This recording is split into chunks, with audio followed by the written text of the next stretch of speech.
In July 2022, the government of Liberia was operating like any other day. Emails were flowing, the Ministry of Finance was preparing reports, immigration offices were processing visas, and then suddenly everything went dark. The entire Liberian government's digital infrastructure collapsed, websites offline, emails unreachable, internal systems frozen. Ministers couldn't communicate. Citizens couldn't apply for documents. Even border security was compromised. At first, they thought it was a power outage, then maybe a software bug.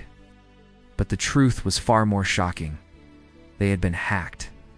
Not by a hostile nation, not by a rogue agency, by one man, his name Daniel K., a British hacker for hire. But this wasn't his first time. Years earlier, he had been paid by a telecom rival to disrupt Liberia's biggest mobile provider, Lone Star Cell, which was partially owned by a powerful political family. They didn't want competition, they wanted chaos. K unleashed a powerful botnet made from hundreds of thousands of hacked devices. He called it Mirai No. 14, a digital army that flooded Liberian networks with so much traffic they simply shut down.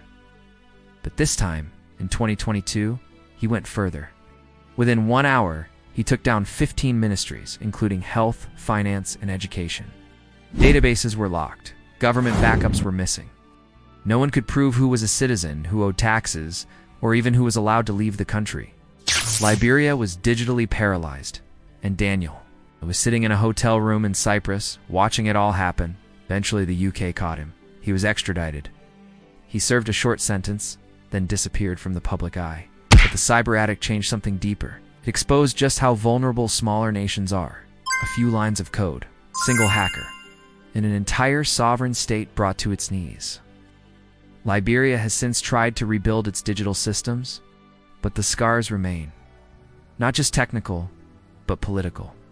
Because for one terrifying moment, the question wasn't who controls the internet. It was, what happens when someone turns it off? The link is in the description if you want to support us.